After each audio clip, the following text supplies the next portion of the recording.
Good day, Bashar. Good day, good day. Yes, thank you. Yes. What connections do I have, and is there any historical counterparts, past, present, and if possible to say future? Yes, but that's true for most of you. Remember, this is a dynamically changing thing. It's not static. It's like plugging into an internet and unplugging from it and plugging into something else on the internet and then unplugging from it as you need to make those connections based on how you believe they guide you through life in terms of the kind of experience and information that you download from those connections. Whether you call them past, present, future, whether you call them extraterrestrial connections, extra-dimensional connections, guide connections, all that is, whatever you want to call it, whatever you're plugging into that serves you at the moment is constantly dynamically changing. Yeah, and for the connections that they are relatively similar to everybody, like Sirius and Pleiades.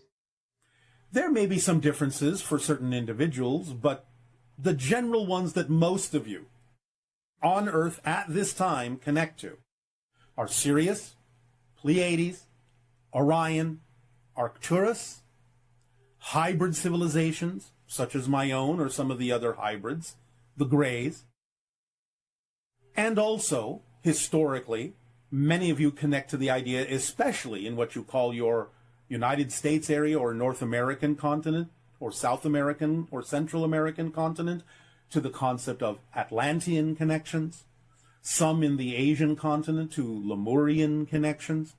These are very common for most of you at this time.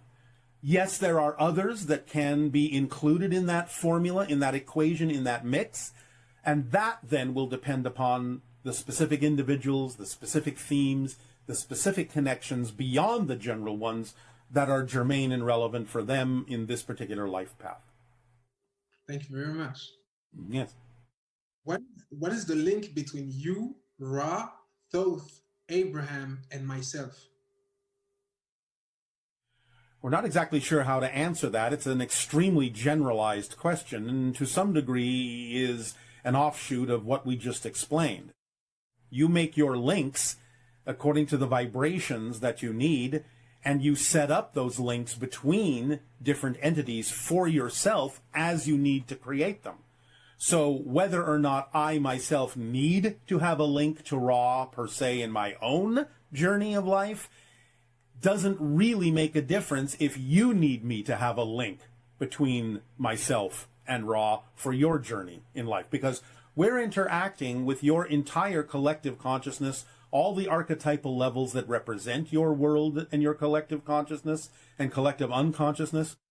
And therefore we know that whatever it is we represent to you, for whatever reasons you are creating a connection with us, will also entail the possibility of very specifically designed or customized links that you will make as you need to experience what you create us to be in your reality. Thank you. That's very clear. All right. Will I come to SSN? Well, you have been there in spirit. Will you come physically? That I cannot answer at this time, because you're not finished being the person that you would need to be in order for that to occur. I'll just say that there might be a probability, but I can't give you a percentage. Thank you.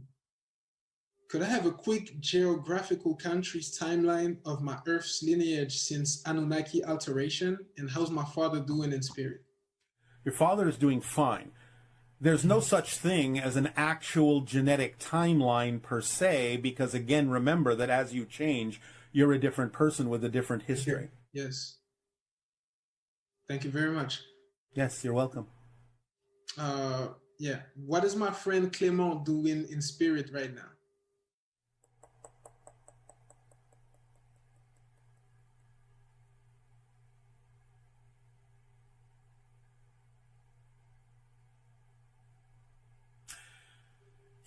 There seems to be some kind of a study or a teaching taking place of how spirit interacts or becomes physical matter. Because one of the things that's important in what you call the future of the evolution of the Earth is for guides to be able to interact more concretely, more seemingly physically, with physical beings and vice versa.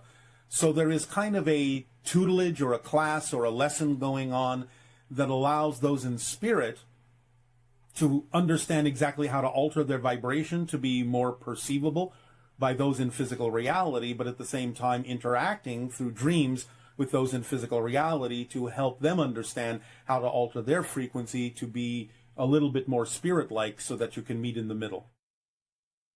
Thank you. Yes.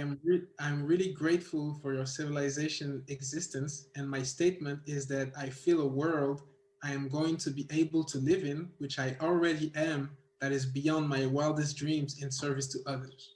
All right. Well, thank you very much. Our deep appreciation to you as well for the co-creation and willingness to be yourself. Thank you, Bashar. You are welcome. Good day. Good day.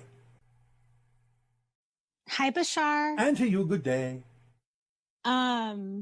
Yes. So, you once said, when you learn to do more with less, you can do less and get more. I was wondering if you can expand on that. Well, isn't it obvious? Yeah, but just, you don't have to. Well, in other words, asking us to expand on it is not doing less and getting more. Because you're asking for more instead of less. Oh, okay. Yes. The idea really, again, is becoming more efficient, in a sense, allowing things to flow through you in a more efficient way so that the actions you take feel less and less and less like you're actually expending any effort at all. That's what we're saying. You feel like you are doing less, but you see the reflection of more happening because you're doing it more efficiently, more in alignment with the superconductive nature of the energy that's flowing through you. Whereas, if you feel like you're doing more, then there may be resistance there that is beyond the natural way in which you need to express yourself, because you're doing more but getting less because you're not being efficient with the energy.